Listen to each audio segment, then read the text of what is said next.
Welcome back. Happy Friday, everybody. Today we are on class number 4. I will point out that project 1 is due right now, so throw it in the green folder for me. I do accept projects late. If you turn this project in on Monday, it will be 5 points off. If you turn it in after Monday, it will be 10 points off up until a week from now. I'll take projects 1 week late. After 1 week late, it's 100 points off. I don't take it after that, okay? So turn it in as soon as you can, even if you don't have it just yet. So put the projects in the folder. You can see quiz number 1 is due on Monday. It is a take-home quiz. I will hand it to you today, but I'm just going to wait a couple of minutes, and then I'll explain exactly what the rules are for that take-home quiz. Today we cover constructing antiderivatives analytically. Also Monday, I will hand you our second project. Questions on the calendar? Okay. And let's jump in here again on page 37, and we'll start at the top. In this class, we discover rules for finding antiderivatives of certain elementary functions. These rules will be ones that we use repeatedly over the next couple of months. Okay, so before we jump in with the calculus, I just realized there's another handout on your table, so go ahead and grab one of these big old packets. Let's make sure we understand how to use it. Last semester in Calc 1, I gave you a practice test before each test. I'm not doing that this semester. This is all of the practice test problems all merged together in one big document for the entire semester, okay? And so you just have to know how to use this thing. We are right now on class number 4.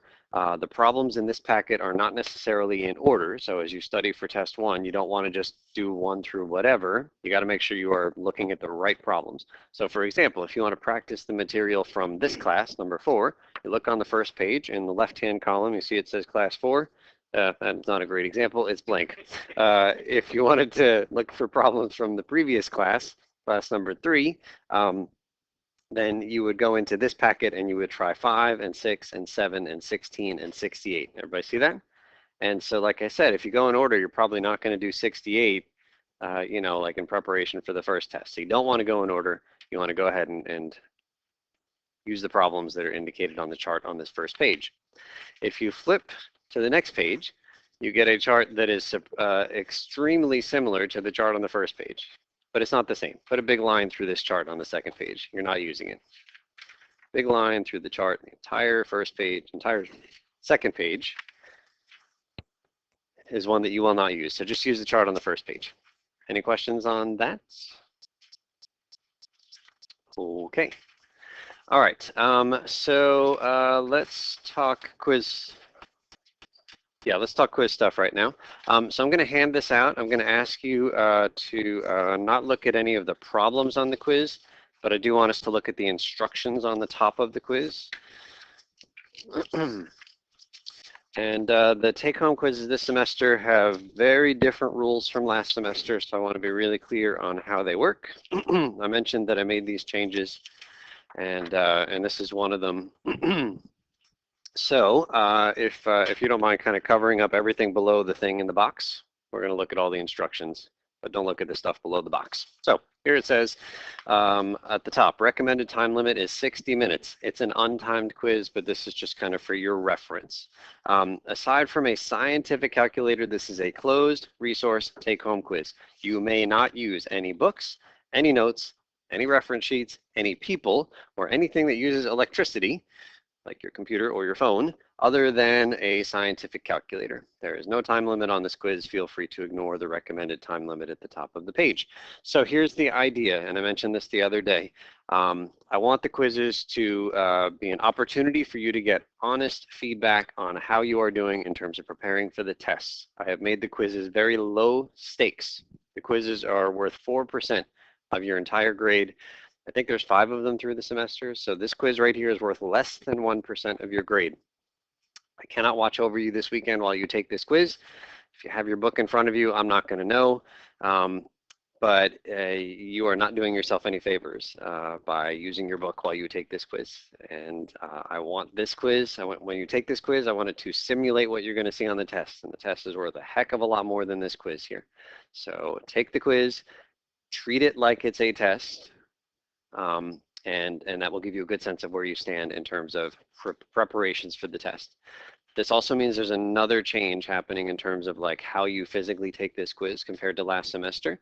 I want you to take it in one sitting, but I recognize you might not be able to do that just logistically. But if you have to take it in a couple of sittings, what I don't want you to do is take part of it, then put it away, and then later on look some stuff up in your book, then put the book away, and then later on go back to the quiz. That is not going to prepare you for the test, okay? And so you really want to make sure that you don't start taking this quiz until you've done whatever studying preparations you feel like you need to. The quiz is on, look at the calendar here, the quiz is on everything classes 1 through 4. That includes today's material. So don't start taking this quiz until you've had a chance to try the homework for tonight's stuff, all right? It's on everything, including today. Nick? So you're saying you're trying to model these more after the test to be more like a preparation for the test? Yes. You're saying no notes on this? Yes. Will we still be able to use notes? So the only thing that you'll be able to use on the test will be a one-page reference sheet of your own stuff. Yes, but last semester I also let you use some of my reference sheets, right? And so that is not going to happen this semester. It's just going to be a one-page reference sheet, whatever you write. Yeah.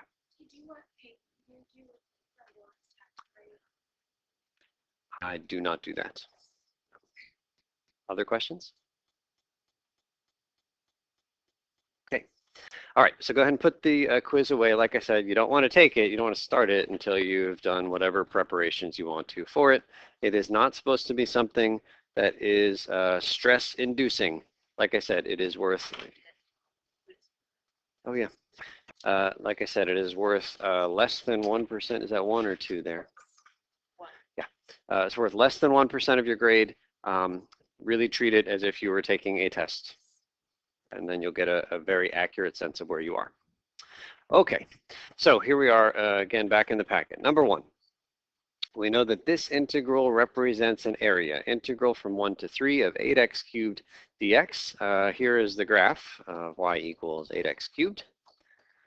And we're going to go ahead and shade in. Can you take a moment with your pencil, shade in the area that that integral represents?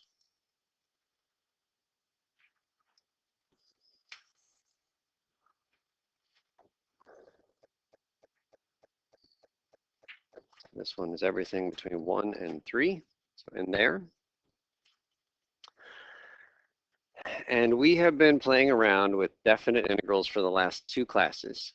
If it happened that this graph right here was a straight line, then we could find the area exactly, right? Triangles and or trapezoids. We also had a picture where we had a semicircle.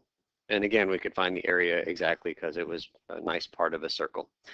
Then there were other ones like this, where the only way we could find the value of this area was to type it into the calculator, all right? So we've been able to calculate that kind of thing in 2 different ways, but now we're going to do it in a 3rd way, and this way is going to be the one that is most common for us to use this semester. First, let's remind ourselves of the fundamental theorem of calculus. Left-hand side is right here, integral from a to b f prime of x dx. Can you fill in the blanks real quick? So you're using big F. Is there a reason you want to use big F and not little f?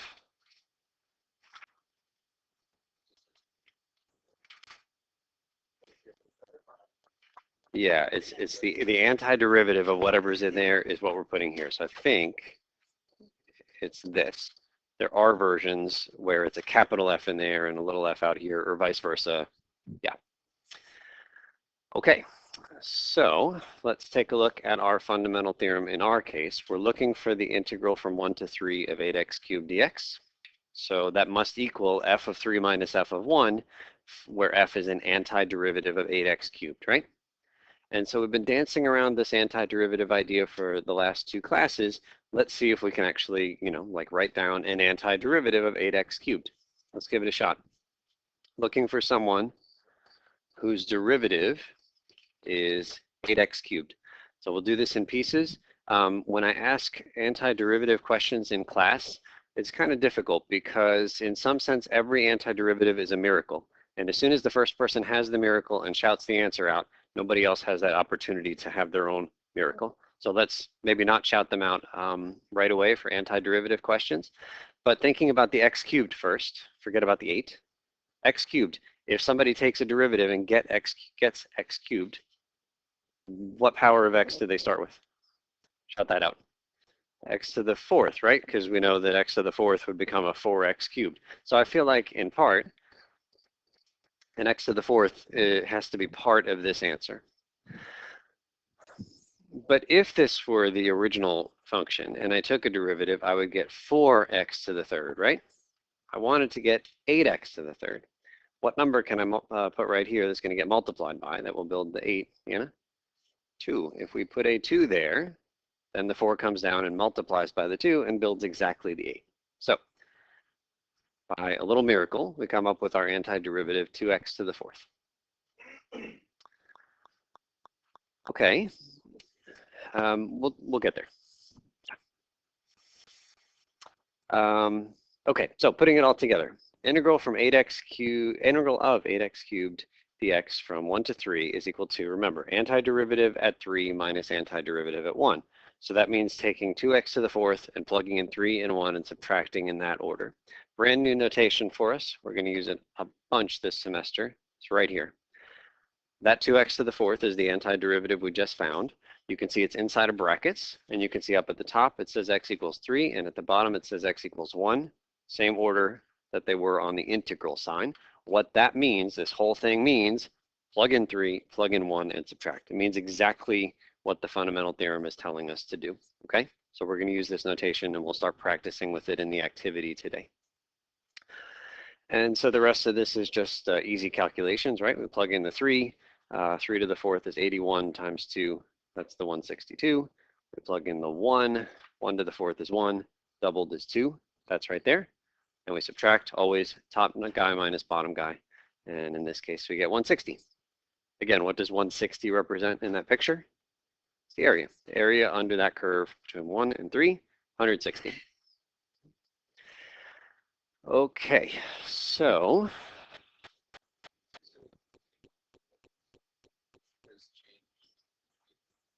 yeah, it's the amount that the original function f changed between 1 and 3. Like if I'm thinking of that as the derivative of somebody, then yes, the original somebody changed. It changes by 160, going from 1 to 3. Yep, good, good. Okay, number 4. Since finding antiderivatives is tied to evaluating definite integrals, we use integral notation to denote an antiderivative. And so we got a brand new sentence right here. It says the integral of 8x cubed dx is 2x to the fourth plus c. That symbol right here on the left-hand side looks very similar to the symbols that we just saw above. That is not coincidence, but it is a brand new kind of completely independent symbol. What's different about this symbol from the ones that we started with on this page? There's no limits. There's no numbers on the integral. It is a completely different symbol. I don't want to say it's unrelated. It's not unrelated, but it means something radically different. When you see those numbers on the integral sign, it means there's an area, yes? When you don't, it means we are just talking antiderivative. That integral symbol, funny S-looking thing with the dx, means find an antiderivative of the thing inside. It doesn't have anything to do with areas, just says find an antiderivative. And we've seen that the most general antiderivatives have this little plus arbitrary constant at the end, right? What's the derivative of 2x to the fourth? 8x to the third, right? What's the derivative of 2x to the fourth plus 5? Is also 8x cubed, and minus 17 is also 8x cubed. And so that plus c is our general antiderivative. Okay, the process of finding antiderivatives is called integrating. Let's give it a shot here in number 5. We are going to integrate. We're going to find the integral of 2x plus 3 dx. This is not an area question. This is a pure find an antiderivative question. Okay, 2x, where did that one come from? X squared, right? Plus, where did the 3 come from? 3x. But anytime you see that integral symbol without the numbers on it, you have to tack on what at the end? Plus c. That integral symbol means find the most general antiderivative. Always, always, always put the plus c on the end. Nevin. So, yeah.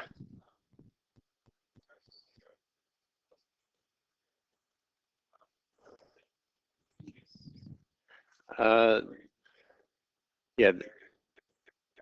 So when you say the function starts at 0, I mean, like, it hits the origin, but what we calculated was from 1 to 3. Does that matter? Yes. Absolutely, the area would change. But what we're not adding the c to this guy. We're adding the c to this guy. And it turns out that this, so that picture is not moving. Like as soon as you move it, you're right, the area changes. This guy turns out can move up or down any amount. You'll see in the activity that it actually, if you had wanted to put, like a +5 here, it would have no impact. You would still get 160, no matter what number you put out there. We're just going to choose to put a 0 every time. Would you, I mean, kind of what Nevin's saying, I mean, when you find the area, unless you add a y towards like a coordinate from the parent function, it could be what you want to put would be 160 plus c because you don't know where it starts on the y-axis. Yeah. Right, but that's all. Yeah, the 160 is just telling us how much we change from some unknown number. We don't know where we're starting. It could, if it was say it crosses the y-axis at 100 instead of 0, that area would be the change would be greater. Oh no. Yeah, the change is always 160, even though we don't know, like we're not tethered to any point with this 2x to the 4th. It could have been 2x to the 4th plus 5 or minus 17. That area is not the thing that's moving up or down. It's just 160, and it tells you how much you change by. It would be like saying, let's suppose that we've got a checking account, and a month from now, it's going to be $160 more than it is right now. Okay, that is informative, right?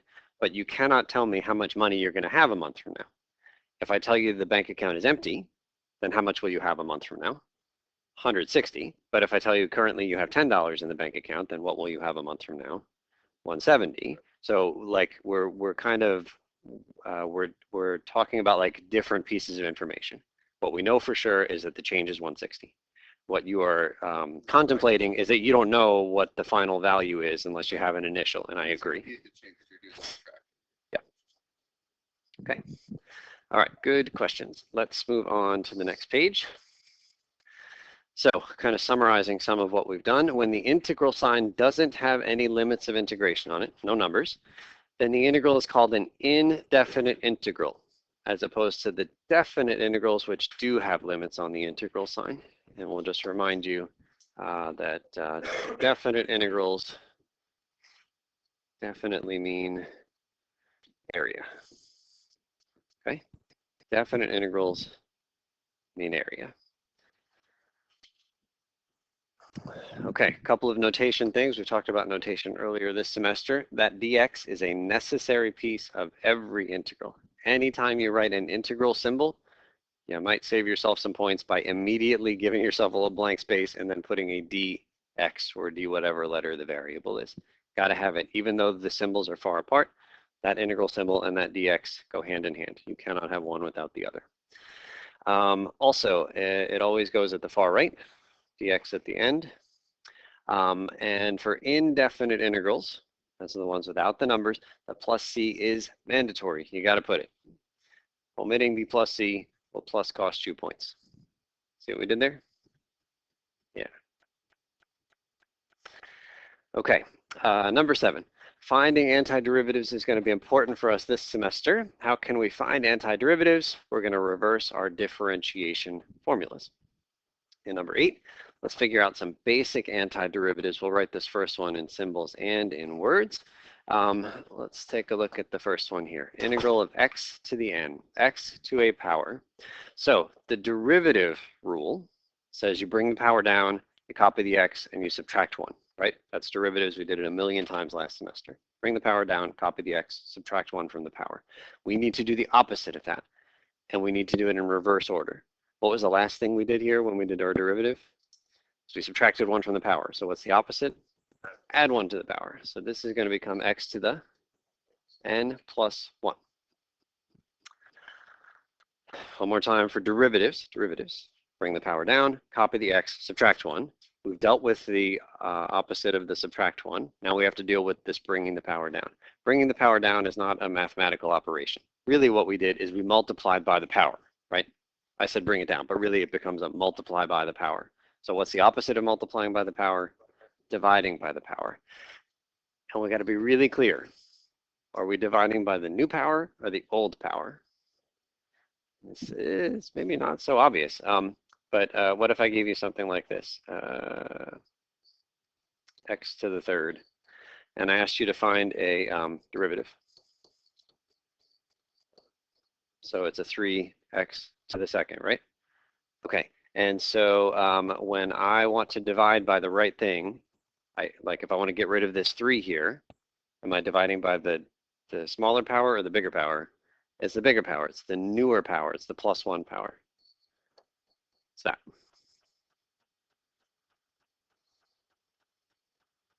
So we'll write here in English, add 1 to the power,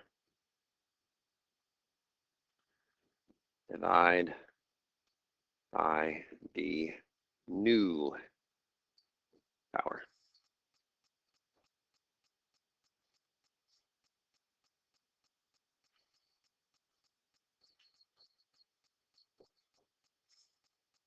Add 1 to the power, divide by the new power. Okay, so I just cost myself some points. What did I forget? Plus C. Plus C. Okay, this next one, gotta have a miracle. Somebody's derivative is 1 over x. ln x. Good. ln x, and then plus C. Okay, small technical detail. I'm just going to say it. It's not something to really worry about. We're going to put absolute values around this thing.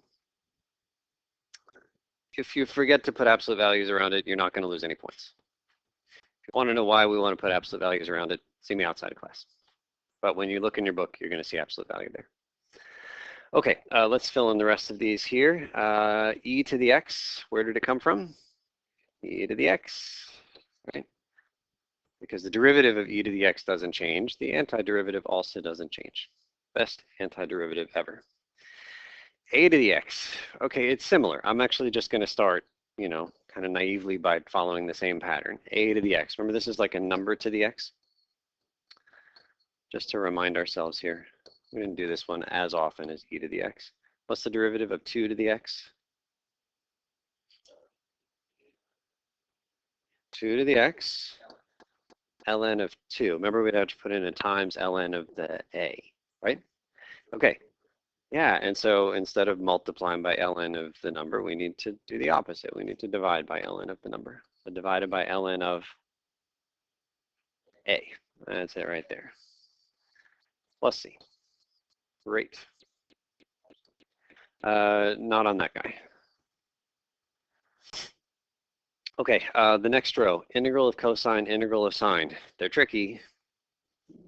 Whose derivative is cosine? Is it sine or is it minus sine? All right, I'm gonna put this, and then we have to decide whether it's a plus or a minus. It's not both. You want to find the one whose derivative is cosine. What is it? Derivative of sine is cosine. So that's what I want. Just plain old sine, right? Derivative of sine is cosine. Over here, I want someone whose derivative is plain old sine. Okay, well, I mean, it's probably going to be something like cosine. I'll put the plus or minus. What is it here? It's negative, because if you didn't have anything in the front, just had that, the derivative of cosine would be negative sign, which is not what I want. So I need to go out of my way to put in a negative sign to get rid of the one that I know is coming when I take a derivative.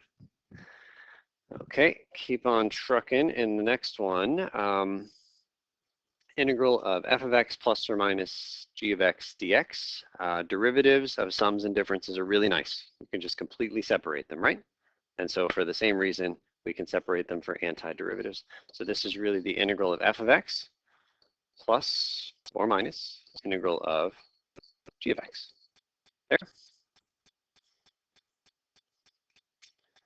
So if you see an integral with a plus sign in the middle, you are perfectly within your rights to just separate and make two completely independent integrals. Same thing with subtraction. Divide.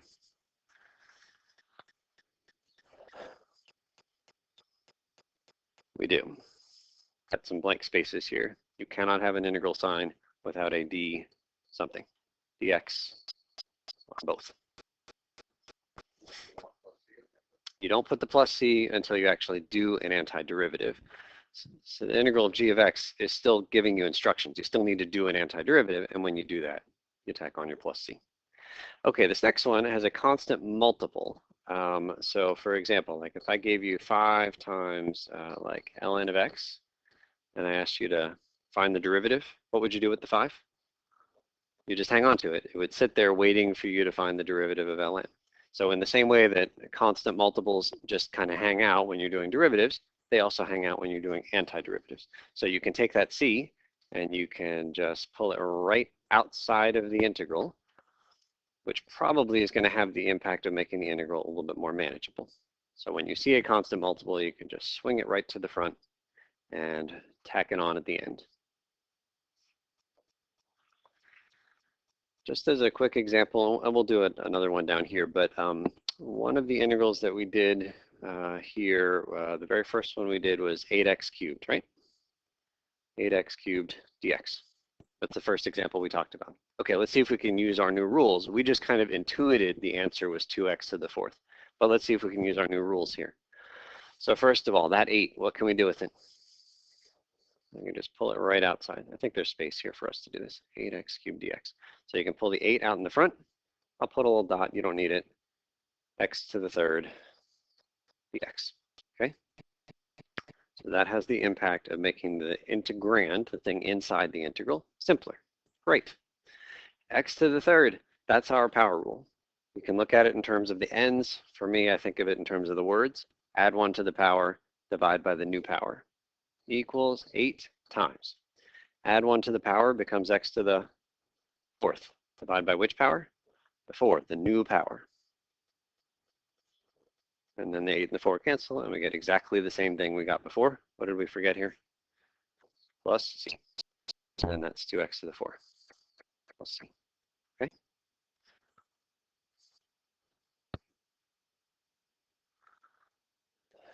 Okay, number 9, our most complicated antiderivative to date. Let's give it a shot.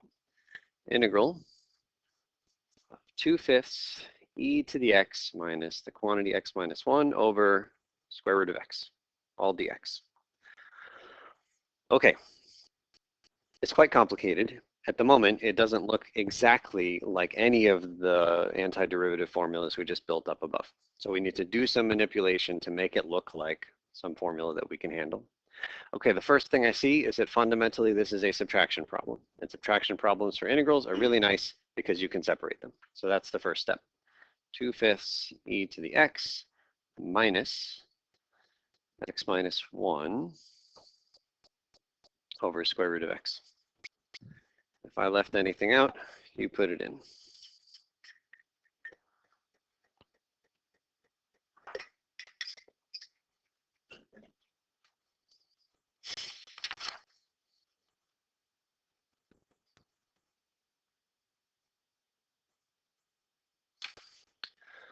Okay, what did I leave out?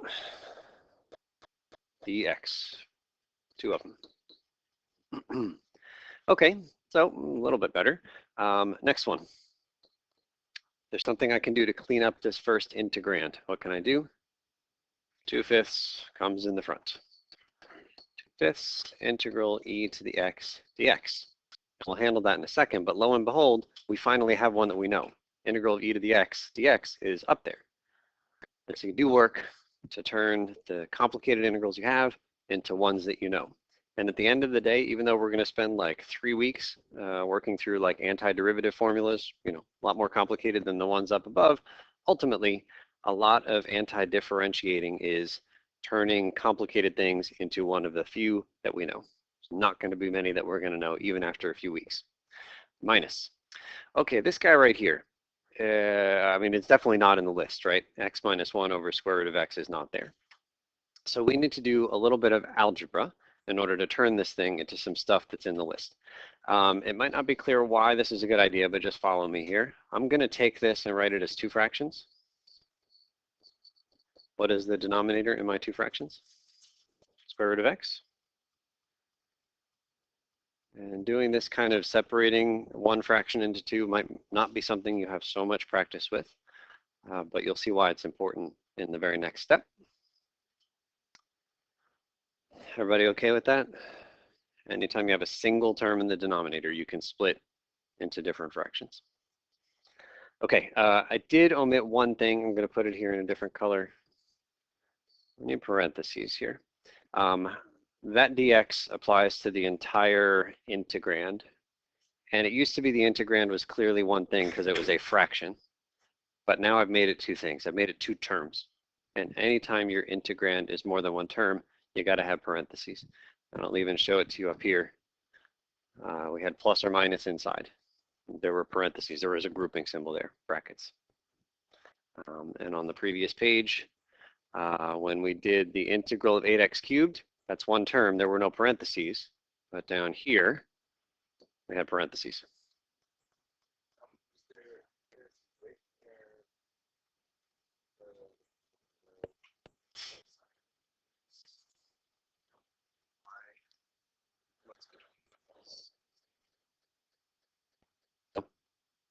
That's what the integral symbol and the dx mean. It means find the antiderivative of this stuff. The two symbols instead of one? Oh, the parentheses. Oh, well, so if I gave you, like, what if I gave you this? What are we doing here? Integral of 2x plus 3. So you're saying, like, so, yeah, and the mathematician in me says, well, what are we doing here? Like, is this just like a poorly written integral of 2x, and then completely independent of the integral, is it just a plus 3? Like, add 3 to your answer as opposed to finding an antiderivative of 3. So that the parentheses are our way of saying, hey, it's all of this is what we're doing the antiderivative of. Okay, let's keep on trucking. Equals 2/5. Okay, let's actually tackle. This is our first antiderivative we can do now in this problem. What is the integral of e to the x dx? It's e to the x plus c.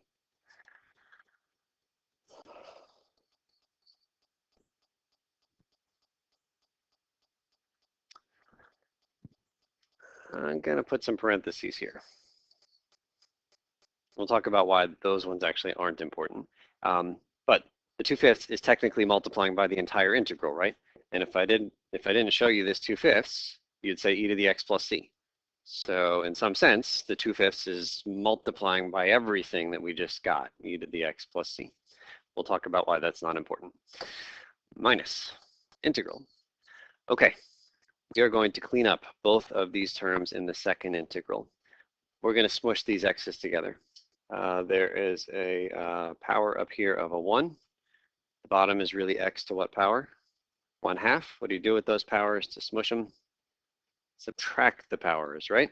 1 minus 1/2. So ultimately, this thing becomes x to the 1/2. It's good. Minus. Second fraction has an x to the 1/2 on the bottom. Turns out it's much better for us to have those powers up on the top. How do I bring this 1/2 power upstairs? Negative 1/2. That's all. So all we've done is a little bit of rewriting, a little bit of algebra.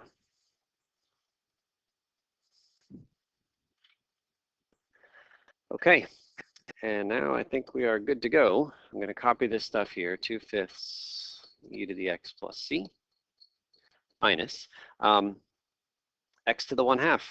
That's our power rule. Add 1 to the power, divide by the power. We can finally do it. We couldn't have done it on this, this second integral at any point until now. That power rule is really powerful, but only when you've gotten to a place where it's x to a single number. And we weren't there until just now. So we add 1 to the power, x to the 3/2, right? Add 1 to the power, divide by the new power, 3/2. Be careful, we got fractions within fractions, so write them carefully. Minus, and then x to the negative 1/2. That's great, that's x to a power. We can handle x to any power. Add 1 to the power, divide by the new power. Add 1, it becomes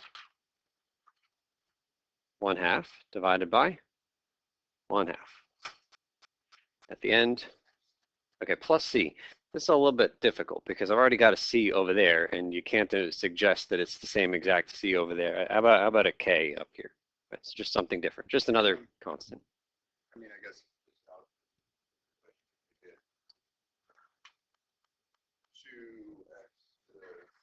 2x over 3. That's definitely going to be cleaner than what we have. First, we got to fix a fundamental mistake that I made up here.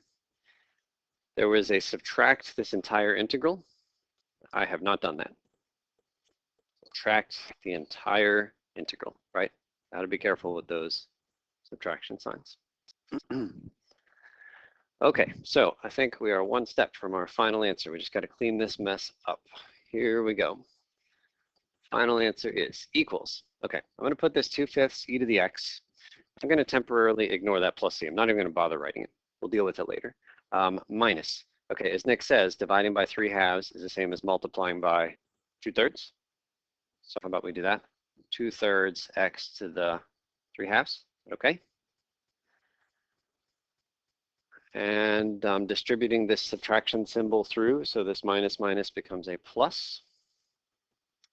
And instead of dividing by 1/2, multiply by 2.